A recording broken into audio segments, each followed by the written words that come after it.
Tienes una Biblia, te voy a pedir que la abras conmigo en Filipenses capítulo 1. Y si no tienes una Biblia, solo tienes que levantar tu mano y te vamos a hacer llegar una Biblia para que la abras con nosotros en Filipenses capítulo 1, que es donde vamos a estar, pues no sé cuánto nos tardemos aquí. Es una carta muy pequeña, pero que hay mucho, entonces vamos a ir con calma. A diferencia de Génesis, que era un libro muy largo, y si no nos apurábamos un poquito, nos podíamos tardar ahí toda la vida, pero vamos a ir en Filipenses con calma. Solo son 4 capítulos, y es más, la semana pasada realmente solo vimos la introducción a Filipenses. Si veniste, te diste cuenta que no abarcamos más que 2 palabras, pero mi idea era que tuvieras todo el contexto de por qué se escribe Filipenses. Si me ayudan con las demás luces, es la 3, la 1, la 5, pantallas. Ándale, para que puedan leer bien su Biblia. Y entonces era para que tuvieras el contexto de por qué se escribe Filipenses, quién escribe Filipenses y qué es lo que está pasando. Y es muy importante que cuando abras tu Biblia tengas todo eso en cuenta. Es como si llegaras en medio de una conversación y trataras de opinar o de tratar de quedarte con algo de esa conversación si no tienes todo el contexto. ¿Quién está hablando, no? ¿Y por qué lo está diciendo? Y entonces cuando tienes el contexto es mucho más fácil entender y es mucho más fácil quedarte con algo. Y en Filipenses capítulo 1 lo que vemos es que es Pablo quien escribe a los filipenses. Filipenses es un lugar, es Filipos, que es esta zona en Europa. Es la primera iglesia que se abre en Europa. Es fruto del ministerio o del servicio de Pablo. Pablo, quien Dios le rescató y le salvó. Y él entiende bien esto, que él era enemigo de Dios, pero que ahora ha sido reconciliado con él. Y entonces Dios le usa y Dios le llama para servirle. Y Pablo empieza a ir por muchos lados llevando el evangelio cuando él era el quien perseguía a los cristianos. Y entonces el evangelio llega hasta Europa, a este lugar, a Filipos, y es una iglesia que se llama los Filipenses. Ahora, el contexto de esta iglesia es que Pablo les escribe de regreso por algo que los filipenses hicieron, que nos va a decir ahorita en los primeros versículos.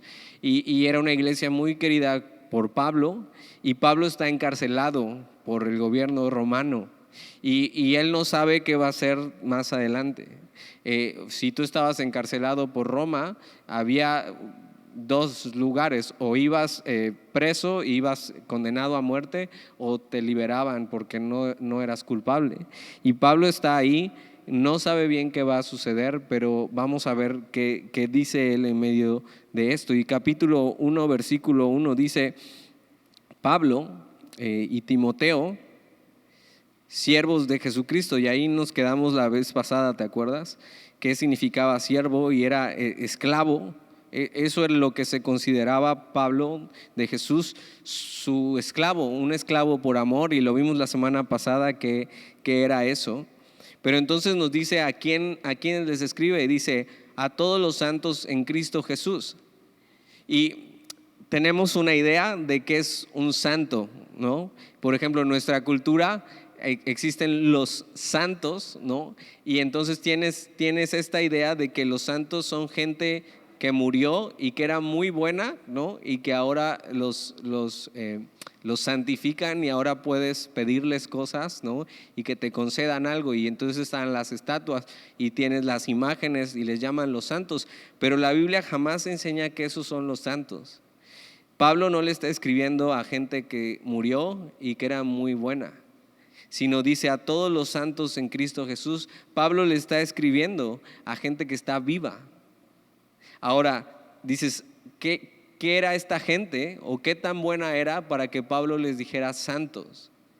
Y entonces vamos a ver qué significa eso, porque la palabra santos quiere decir apartados por Dios o separados para Dios. Y sí, si yo te pregunto ahorita: oye, ¿a poco eres muy santo? Y tú me dirías: pues bueno, o sea, no soy tan santo, ¿no? Pero tampoco soy tan malo. Y no está hablando de eso, no está hablando de qué tan bueno eres. Es más, la Biblia enseña que no hay bueno ni aun uno. O sea, que tienes más fallas de las que tú consideras que tienes. Pero esta palabra santos está hablando para los apartados de Dios, los que Dios ha escogido.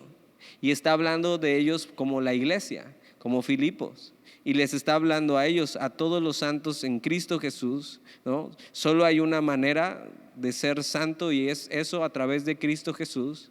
Entonces el Padre nos ve como apartados, como suyos. Y entonces, ¿qué quiere decir esto? Que tú y yo, si estamos en Cristo Jesús, o sea, si hemos recibido a Jesús en nuestra vida, somos considerados santos.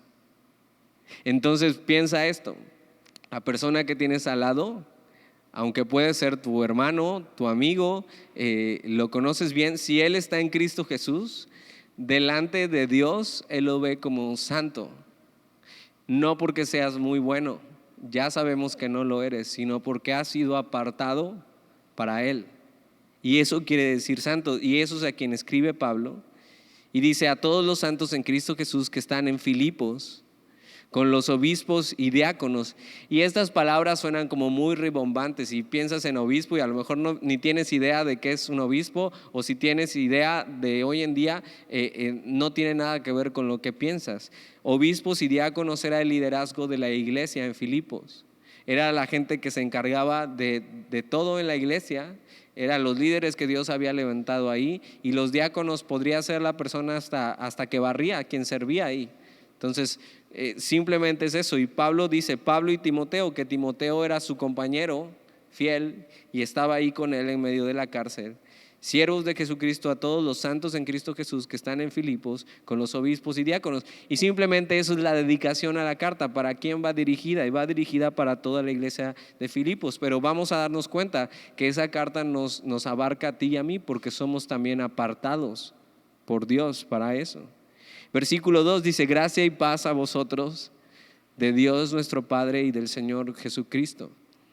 Y aunque puede parecer una manera muy formal de empezar un escrito, ahora a ti ya no te tocó tanto eso, pero antes o apenas, incluso si vas a entrar a trabajar y trabajas en una empresa, aunque ya no es como antes, pero tenías que mandar correos, y entonces en los correos tenías que poner a quién iba dirigido, la fecha y por qué, y un saludo muy cordial que dices, yo ni hablo así en mi vida real, ¿no? A quien corresponda y con el debido respeto al señor licenciado, no sé qué, dices, yo no hablo así en mi día, ¿no? Ahora, no son más que palabras las que Pablo está diciendo, o sea, todo tiene un significado.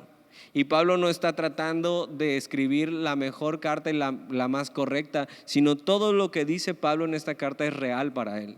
No son formalismos. A lo mejor el idioma de la Reina Valera, el castellano, lo hace sonar muy formal, pero no, vamos a ver que no. Simplemente está diciendo, yo, Pablo y Timoteo, ¿quién somos eso? Somos esclavos de Jesús. Les estamos escribiendo a ustedes, quienes han sido apartados para Dios por Cristo Jesús. Y entonces no solo a ustedes, sino a los líderes de la iglesia y a todos los servidores va dirigida esta carta. Y el versículo 2 dice, gracia y paz a vosotros de Dios nuestro Padre y del Señor Jesucristo. Y les recuerda algo que es importante en el Evangelio, que es la gracia y que es la paz, y que solamente pueden ser recibidas a través de Jesús. Y es recordarles, acuérdate, ellos no se han visto por años. Posiblemente tiene muchos años que Pablo no ve a los filipenses y quiere recordarles cosas que son importantes para el Evangelio. Hoy en día, con WhatsApp o con Instagram o todas estas redes sociales, sería muy fácil recordar cosas y estar en comunicación con alguien, ¿no? Y aunque lo tengas lejos, constantemente estarle escribiendo. Pero en este tiempo, para que llegara una carta era muy difícil. Entonces tenías que aprovechar a decir todo lo importante y pensar bien lo que ibas a decir y escribirlo bien. Y Pablo simplemente está recordando lo que es verdad para ellos, la gracia y la paz que han recibido de Dios Padre y del Señor Jesucristo. Y entonces, en medio de todo esto, Pablo les va a decir mucho acerca del Evangelio. Les habla de estar en Cristo, les habla de las ventajas que tienen en Él. Pero versículo 3, fíjate lo que dice: doy gracias a mi Dios siempre que me acuerdo de vosotros. Ahora, nunca olvides, Pablo está encarcelado. Y en medio de eso, de su aflicción, en medio de que no puede estar haciendo no solamente lo que Dios le ha pedido hacer, sino no puede estar haciendo su vida normal, sino que está preso. Pablo dice que le da gracias a Dios siempre que se acuerda de ellos. Versículo 4 dice: siempre, en todas mis oraciones, rogando con gozo por todos vosotros. Y ve la perspectiva de Pablo. Aún en medio de sus prisiones, Pablo tiene un lugar para acordarse de otros. No está clavado en sus problemas, sino tenía un lugar en su vida para ver por los demás. Y a veces cuando tú y yo estamos pasando por momentos difíciles, y todos los tenemos, y si dices, no, pues yo la llevo muy bien, bueno, ahí te viene un problema difícil. No te lo estoy mandando yo, o sea, así es la vida. Ahí vienen momentos difíciles en tu vida. Pero la verdad es que todos tendemos a ser muy egoístas cuando estamos pasando por tiempos difíciles. Y es solo yo y mi dolor, y nadie más está sufriendo, solo yo. Y nos clavamos en eso, y algo que puede hacer Pablo en medio de esto y que nos enseña mucho es cómo toma los problemas y cómo toma las dificultades en su vida. Y no se encierra en eso, aunque está encerrado en una cárcel, sino que puede tener ojos y mente para los demás y acordarse de ellos, no solamente recordándolos, sino acordarse de ellos delante de Dios. Quiere decir que los lleva en sus oraciones. Y es mucho más fácil atravesar las dificultades cuando tus dificultades las haces a un lado y pones delante de Dios a otros y sus dificultades. Ahora, piensa eso, la perspectiva de Pablo es eso: aún en medio de sus prisiones, acordarse de otros, no estar clavado en sus problemas. Tenía un lugar en su vida para ver por los demás. Pero piensa la perspectiva de los filipenses que están recibiendo esta carta. O sea, para ellos es un regalo que Pablo se acuerde de ellos en sus oraciones. Y debería ser un regalo que alguien se acuerde de ti en sus oraciones. Eso sería una de las demostraciones más grandes de amor para con otro. Que puede ser que no la hayas visto en tiempo, pero que lo veas otra vez y que le digas: oye, ¿sabes qué? Estoy orando por ti. Y que sea cierto, por supuesto, ¿no? ¿Sabías que aquí en Semilla hay gente que está orando por ti? Y dices: ay, si es la primera vez que vengo, ¿cómo van a estar orando por mí? Bueno, oramos porque venga gente nueva, porque le conozcan. Entonces ahí está, sí oramos por ti, aunque no te conocíamos. Y Pablo ora por estos filipenses y dice en el versículo 4: siempre, en todas mis oraciones. Ve lo que dice: rogando con gozo por todos vosotros. Y Pablo es lo que se le puede decir un prisionero feliz. Y algo que distingue a los cristianos es eso, que se puede tener gozo en medio de las aflicciones, que se puede no estar en tu mejor momento de felicidad, en la cumbre de tu felicidad por la situación que atraviesas. Puedes no estar cómodo en esa situación, puedes no estar donde quisieras, pero puedes tener gozo. O sea, eso no significa que no pases por tristezas, eso no significa que no llores, eso no significa que de repente te sientas mal. Seguramente hubo días donde Pablo se sentía mal por no poder estar donde él quisiera estar. Pero es que tu felicidad no puede venir de lo que está alrededor o de lo que logras y lo que puedes lograr, porque sería una felicidad muy efímera. Pero si eso viene de adentro, y eso es el gozo. El gozo no es algo que viene de afuera, que es, porque está bien mi situación, entonces me siento bien. El gozo es algo que viene de adentro. Y eso es algo que solo puede dar Jesús y que brota desde adentro. De saber, ok, no estoy en mi mejor momento, no estoy en mi mejor situación, no me está yendo bien en la vida incluso, pero lo que tengo en Jesús, eso provoca gozo en mí.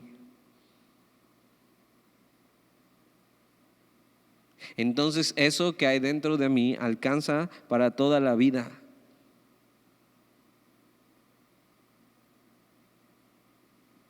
Algo clave en toda la carta de Filipenses es que se puede tener gozo en medio de las dificultades. Y eso es algo que se debe aprender, que cuando estás en medio de la dificultad tienes que recordar lo que es verdad en tu vida. Por eso Pablo les recuerda gracia y paz y les anima con esto. Hey, o sea, yo estoy en la cárcel, pero estoy bien, y es más, tengo gozo por ustedes y oro por ustedes. Eso anima mucho. Y los filipenses están escuchando eso y dicen, o sea, a lo mejor algún filipense estaba triste y estaba acongojado y estaba afligido por lo que estaba pasando en su vida, pero cuando escucha las palabras de Pablo en medio de la cárcel, por estar predicando el evangelio, por estar predicando a Jesús, puede recordar que ese gozo no viene de las circunstancias de afuera, sino viene de adentro.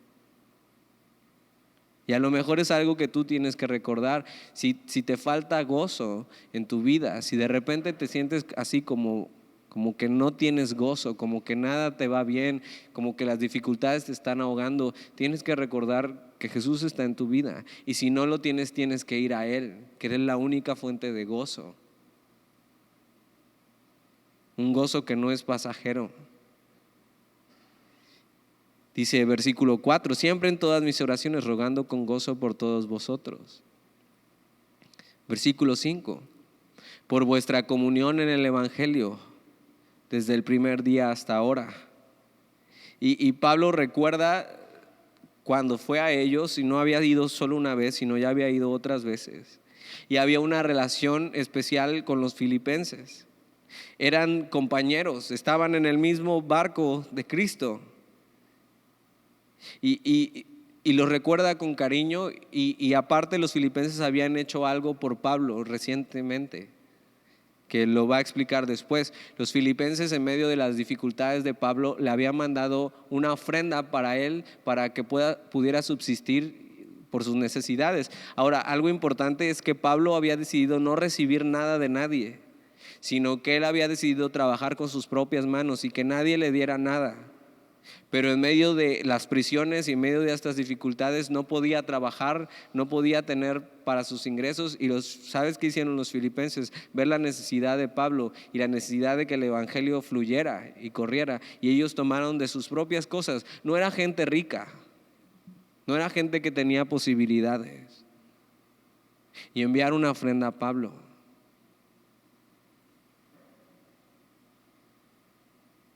Es un regalo muy grande no tener que caminar solo en tu fe, sino tener así amigos y compañeros que han estado contigo, que han servido, que te han ayudado en momentos difíciles.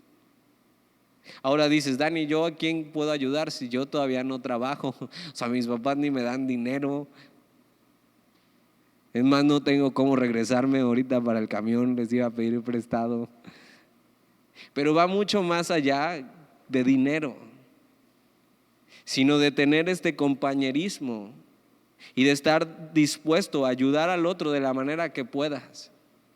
Y vimos la semana pasada muchas maneras de poder servir a otro.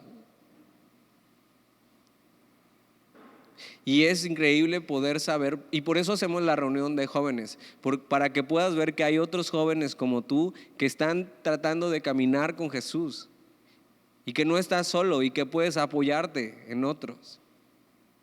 Y no tienes que caminar solo.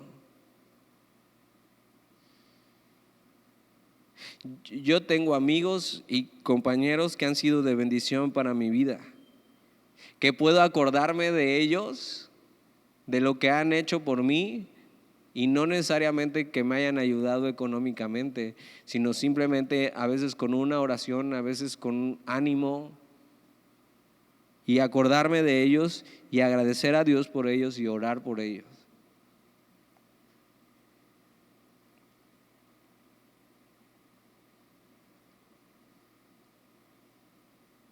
Ellos le habían mandado a Pablo para suplir sus necesidades. Y Pablo dice esto, siempre me acuerdo en mis oraciones rogando con gozo por todos vosotros, dice, por vuestra comunión en el Evangelio, desde el primer día hasta ahora. Y versículo 6, mira lo que dice, estando persuadido de esto. Pablo dice, doy gracias a Dios por lo que ha hecho en ustedes, por lo que ustedes han hecho por mí. Desde el primer día, como los conocí, este compañerismo que tenemos, y estoy convencido, tengo esta confianza. Dice, estando persuadido de esto, que el que comenzó en vosotros la buena obra, la perfeccionará hasta el día de Jesucristo. Y no solamente son sus amigos, sino Pablo fungía como su pastor, aunque no estaba con ellos, como alguien importante en su vida. Y las palabras que Pablo les decía tenían mucho peso, y les está animando en medio de su dificultad, y les está diciendo, mi confianza estoy persuadido de esto, y tengo esta confianza, que el que comenzó la buena obra en ustedes, la terminará.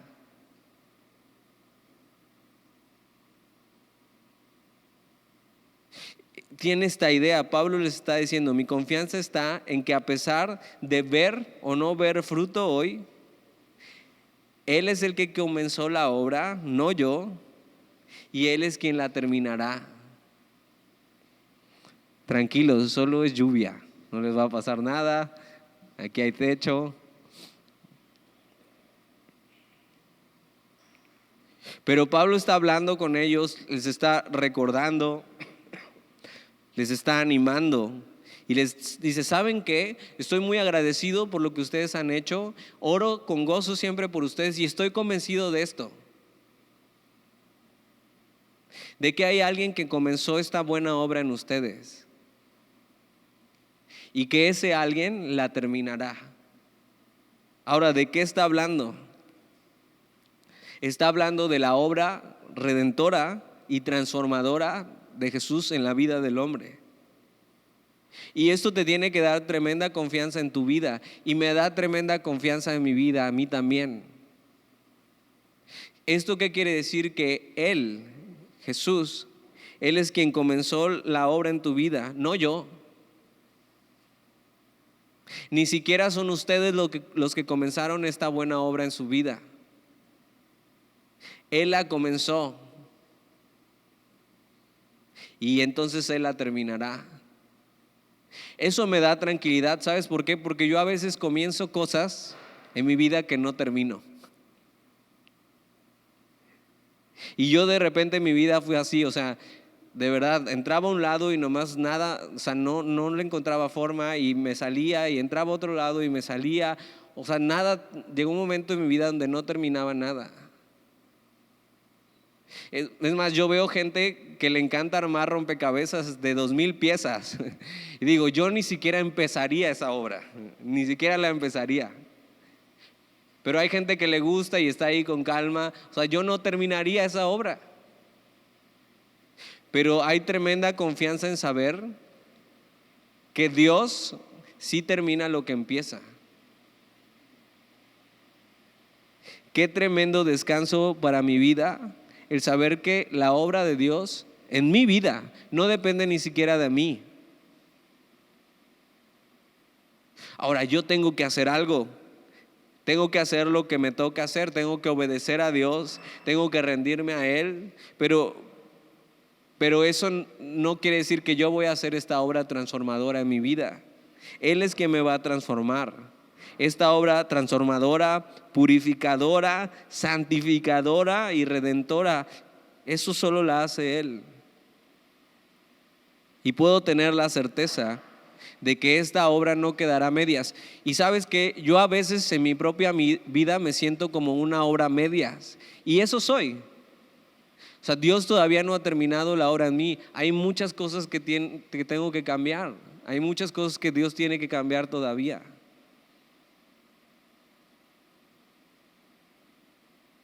Pero a veces, más que en una obra a medias, me siento como si hay algún ingeniero civil aquí, este término de obra negra. Y la obra negra es que ni siquiera está a medias.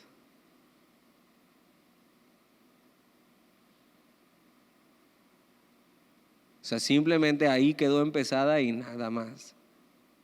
Como que pusieron algunos castillos y simplemente ahí se quedó. Dejaron las varillas para arriba y les pusieron botellas de Coca-Cola. Pero me da tremendo descanso saber esto, que si Dios comenzó la obra en mi vida, Él la va a terminar. Que esa obra no se va a quedar a medias, que no se quedará varada. ¿Por qué? Porque Dios es fiel. Porque Dios sí termina lo que empieza. Porque si Él se sienta a armar un rompecabezas de 2000 piezas, Él lo termina. Porque Él es fiel. Ahora, ¿cuándo terminará esa obra? El día que estemos delante de Él. Quiere decir que eso es un proyecto para toda la vida. Yo me voy rindiendo a Él y Él va haciendo la obra que Él ha prometido hacer, y el día que estemos delante de Él estará totalmente completa. Aquellas cosas con las que luchas hoy en tu vida, que son difíciles para ti, Él las irá transformando y un día ya no tendrás que luchar con eso.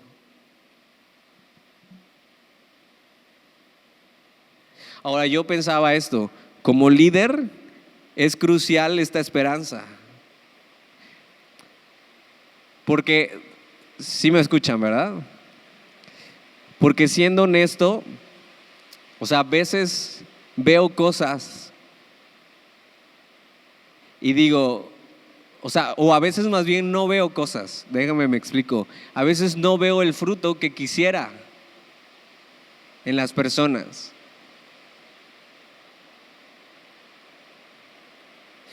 Y a veces veo a algunos tropezar y caer. Y es difícil. Y a veces es muy frustrante ver que parece ser que no está pasando nada con la gente. De repente Dios me regala pequeños destellos de ver que Dios está obrando. Pero es difícil eso. Pero me da una gran esperanza saber que Dios ha prometido que si Él comenzó la obra, Él la terminará. Aunque yo no vea hoy el fruto, aunque yo no vea hoy una vida transformada.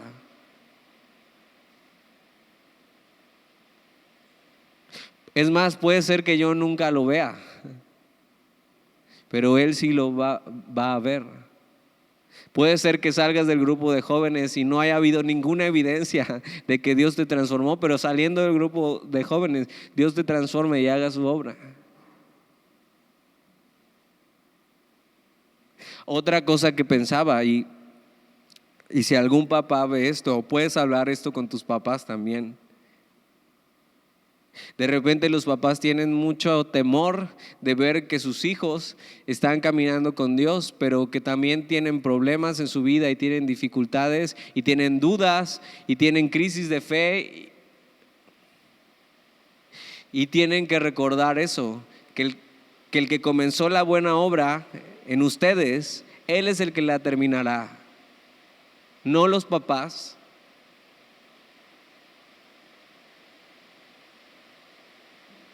Y es simplemente tener esta esperanza para el futuro, que Dios es fiel y Él terminará lo que empezó en tu vida y en mi vida.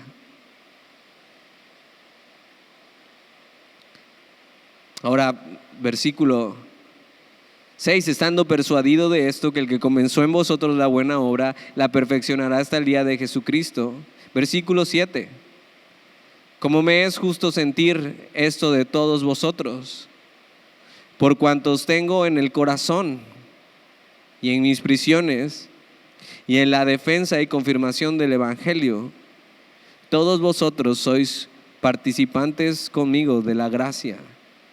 Ahora, ¿qué quiere decir esto? De repente suena como medio confuso, pero realmente lo que está diciendo Pablo está hablando de un amor que engendra amor en otros. Dice, como me es justo sentir esto de todos vosotros. O sea, yo siento esto, el amor que ha recibido de ellos. Dice, por cuanto os tengo en el corazón. Pero no solamente los tengo en el corazón, sino los llevo conmigo en mis dificultades, en las prisiones. Sino que también los llevo conmigo en la defensa y confirmación del Evangelio cuando hace la obra de Dios. Dice, y todos vosotros sois participantes conmigo de la gracia. Y está hablando de un amor que parece ser contagioso. Pablo primero amó a los filipenses y fue a predicarles y fundó una iglesia ahí. Y luego Pablo recibió el amor de los filipenses. Y luego Pablo dio más de ese amor y les está hablando. ¿Saben qué? Los llevo en el corazón. Posiblemente tienen muchos años de no verse. Posiblemente Pablo no conoce a muchos de los que se añadieron a la iglesia. Pero esto es lo que dice, es verdad. Los llevo en el corazón.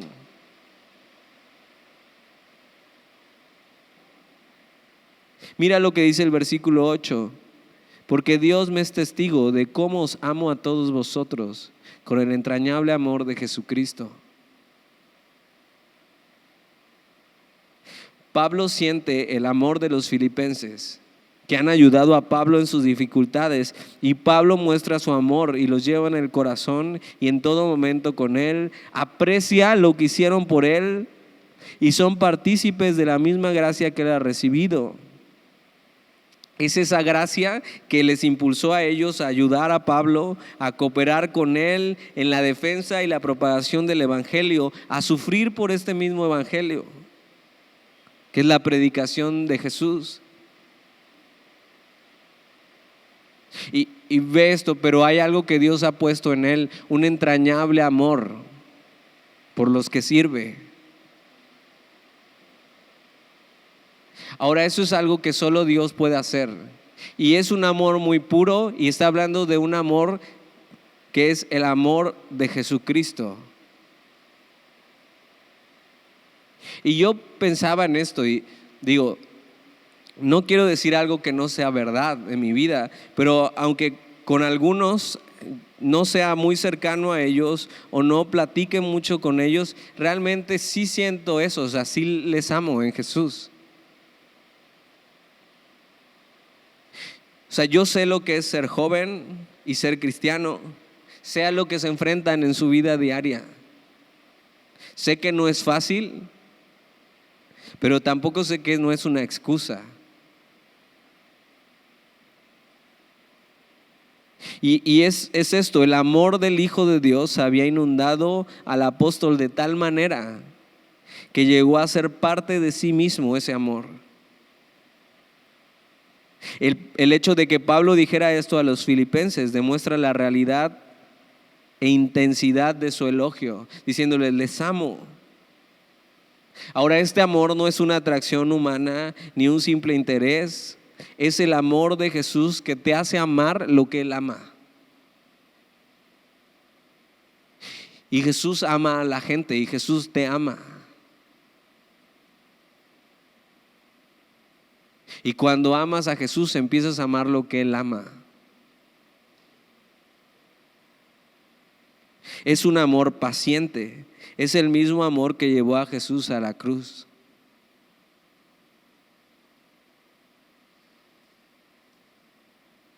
Y Pablo les dice eso y lo dice en serio. Y pone a Dios de testigo, dice, porque Dios me es testigo de cómo os amo a todos vosotros con el entrañable amor de Jesucristo. Cuando hemos sido abrazados por ese amor, no quiere decir que con todos te tienes que llevar bien, no quiere decir que todos tienen que ser tus mejores amigos, pero lo que sí debería hacer es que deberías amar a todos. Puede ser que unos te caigan mejor que otros y eso está bien.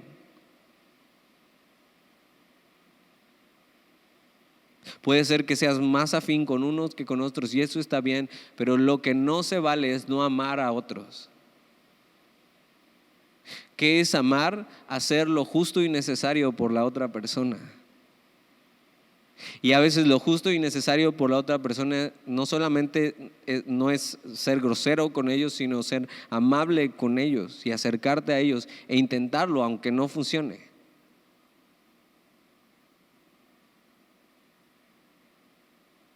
Intentar acercarte a ellos aunque te rechacen. Intentar arreglar las cosas si tienes algo con alguien, aunque no quiera arreglar las cosas. A veces así se ve el amor. Pero lo que no se vale es no amar.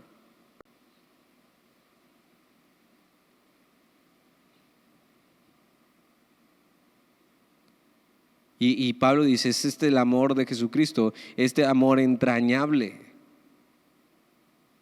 Y Pablo va a terminar esta primera sección con una oración. Ya les ha dicho que ha estado orando por ellos, ya les ha dicho que los ama y que está convencido de que Dios va a terminar la obra que ha empezado en ellos, pero va a terminar con algo que pide en oración y que ha estado pidiendo por ellos. Y esta es tal vez la mejor oración que un líder podría hacer por alguien, pero no solamente un líder, sino cualquier persona que ama a otra persona puede orar por alguien.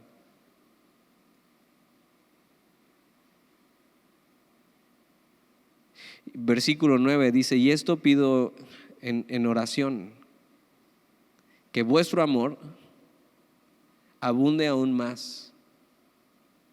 Y el amor es algo en lo que siempre vamos a poder crecer, porque la medida es el amor de Cristo. Recuerdo mucho, hay un discipulado que hemos dado muy pocas veces que se llama autoconfrontación. Yo no sé si alguien de aquí lo haya tomado, no creo, porque creo que solamente se ha dado muy pocas veces, pero empieza planteando esto. Todos pensamos que somos muy buenos y que amamos bien, pero entonces empieza a poner el ejemplo de Jesús, de cómo amó Jesús. Y entonces dice, ok, mídete con Jesús. ¿Qué tanto amas? Porque ¿sabes qué pasa? Que cuando pensamos en amor nos comparamos con otro igual a nosotros y decimos, sí, yo amo más que este, o sea, este no ama a nadie, o sea, yo por lo menos hago esto y esto y esto y esto. Pero cuando te empiezas a comparar con Jesús te das cuenta que realmente no amas como deberías amar y que te hace falta muchísimo en eso. Ahora, el amor debería ser el motor de todas las cosas que hacemos en la vida. El amor a Jesús y el amor a los demás. Pero entonces, el amor es algo en lo que siempre podemos seguir creciendo. Y por eso Pablo empieza, esto es mi oración para ustedes, que vuestro amor abunde aún más, que siga creciendo. Pero no solo eso, si dice abunde aún más y más en ciencia y en todo conocimiento. Ahorita te voy a explicar qué es eso. Pero tiene esta idea. Pablo les está diciendo, yo oro para que el amor de Jesús, ese amor que se da por los demás, ese amor que hace lo necesario por otros, ese amor que yo siento por ustedes, que ese amor siga fluyendo hacia otros como un río que se desborda. Que sea una inundación perpetua de amor en tu vida. Ahora, el amor no es sentimentalismo. No tiene mucho que ver con si las personas que están frente a ti te aman o te caen bien o son tus amigos. Tampoco tiene que ver con que lo sientas o no lo sientas.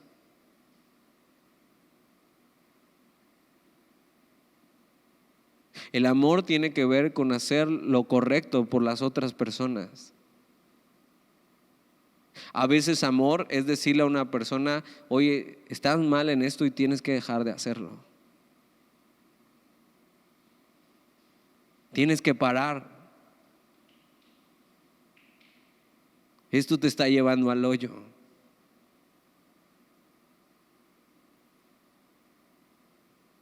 Pero lo que Pablo está diciendo aquí es que como buen río, aunque se desborda de amor, también tiene sus riberas y límites. y formas que son las que Dios ha establecido para ese amor. El amor tiene que ser sabio e inteligente. Tiene que ser con conocimiento pleno y con discernimiento. ¿Por qué? Porque entonces hay gente que puede llegar y ser toda amorosa, entre comillas, y pensar que amoroso quiere decir hablarle bien a la gente y sonreírle a todos y ay, qué lindo, o sea, ser muy lindo, como dicen. Pero hay gente que no tiene esa personalidad. ¿Y cómo entonces te volverías un hipócrita? Ahora, no te caería bien si eres medio gruñón, de repente sonreírle a otras personas, no te caería nada mal. Pero no tiene mucho que ver con eso,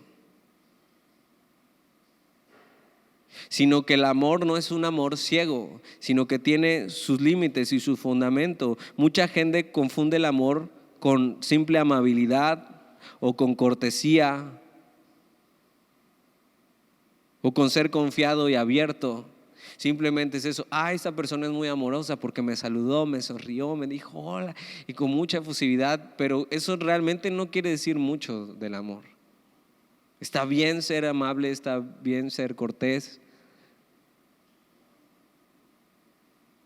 pero hay una manera de amar que es espiritual y esa manera está en su palabra,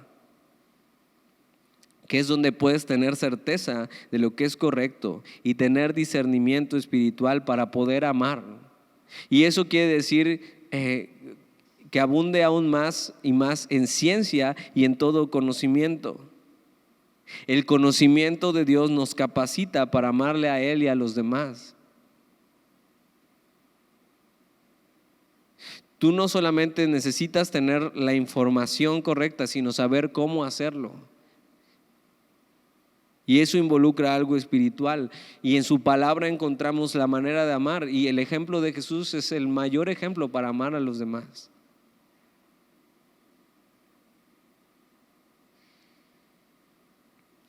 Ahora mi tarea aquí en el grupo de jóvenes es venir a hacer esto que hago, primero por amor a Jesús y luego por amor a ustedes.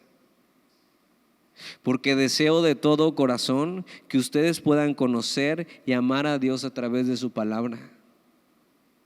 No busco entretenerlos porque ya vieron que soy malo en eso.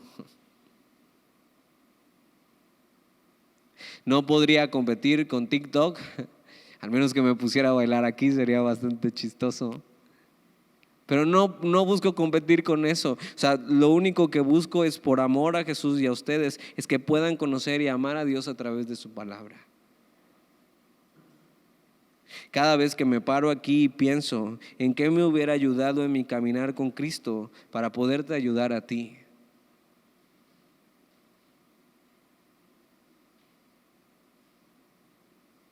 ¿Para qué? Para que puedas, mira lo que sigue diciendo el versículo. ¿Para qué es esto? ¿Para qué oro esto? Que tengan un amor que abunde más, pero que sea un amor sabio, que esté basado en su palabra, para que sepan cómo aplicarlo y de manera espiritual. Versículo 10, para que aprobéis lo mejor. Y tiene esta idea, o sea, para que puedas decidir bien en tu vida. Para que puedas amar bien a Dios y a los demás.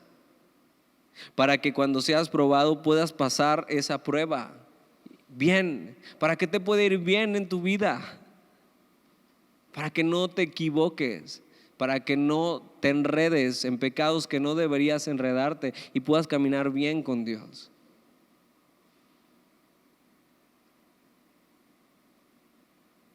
Para que aprobéis lo mejor. Y esto tiene un propósito.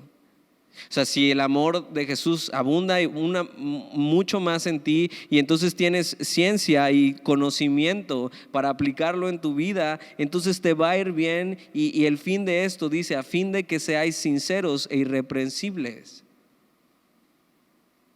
El propósito de todo esto es con un fin eterno. Jesús nos ha salvado y ahora tenemos un destino eterno. Pero entonces, ¿qué hacemos con nuestra vida en esta tierra? Y hay veces que hay gente que se pregunta, bueno, si Jesús nos salvó, entonces ya, ¿qué hacemos aquí? Es mejor que nos llevara con Él y ya nos evita estarnos equivocando. Pero no, es que hay un propósito en esta vida. El fin del amor de Jesús es vivir para Él de este lado de la eternidad y ser sinceros e irreprensibles. Sincero tiene esta idea. En la antigüedad, cuando querías probar una estatua que estaba bien hecha, que no se les había roto, a veces cuando las estatuas se rompían, agarraban un poco de cera y entonces pegaban, no sé, la nariz o el dedo a la estatua, y entonces no se veía, parecía que la estatua estaba completa. Pero entonces agarraban un tipo de cristal y lo ponían junto al sol y se lo pasaban a la estatua, y entonces si se caía el dedo, quiere decir que estaba pegado con cera. Pero si le hacían ese examen a toda la estatua y nada se caía, quiere decir que esa estatua era sincera, que no tenía falla, que era correcta, que nadie estaba tratando de engañar con eso.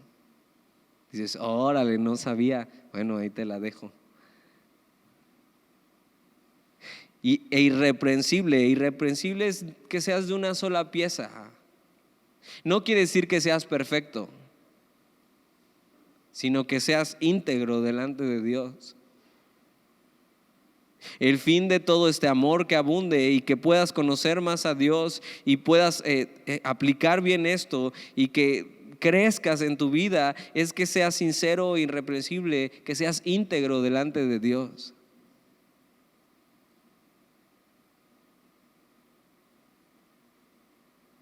Y dice, para el día de Cristo, para cuando estés delante de Jesús, puedas decir, he hecho todo esto y soy íntegro delante de Dios. No soy perfecto, Dios no me salva por ser íntegro, sino que soy íntegro porque Dios ya me salvó. Versículo 11, llenos de frutos de justicia, que son por medio de Jesucristo, para gloria y alabanza de Dios. El propósito es vivir para su gloria. El fin de todo esto es eso, que seas un testimonio de que Dios es real en el mundo. Un testimonio de su amor. El fin es ser transformados para ser sinceros y irreprensibles, ser puros moralmente y no hacer tropezar a otros.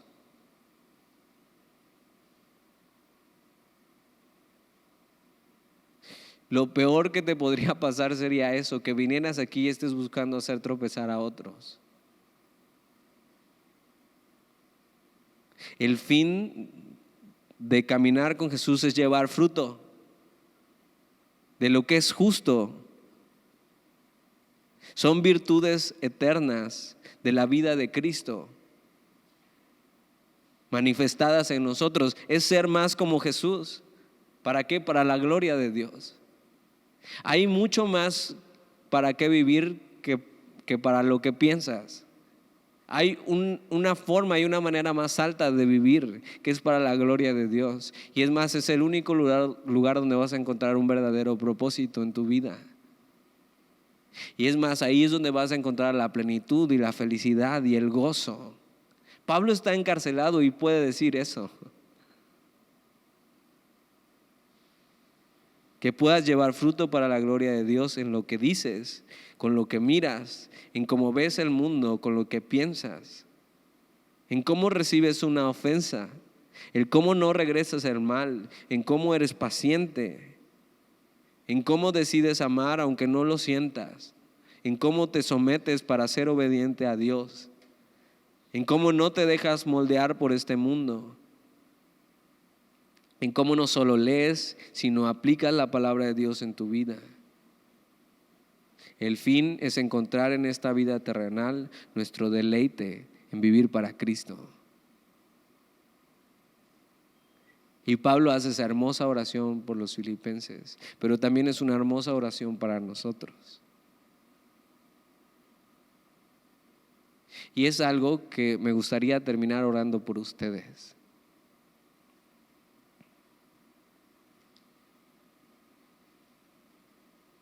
Así que déjame orar por ti.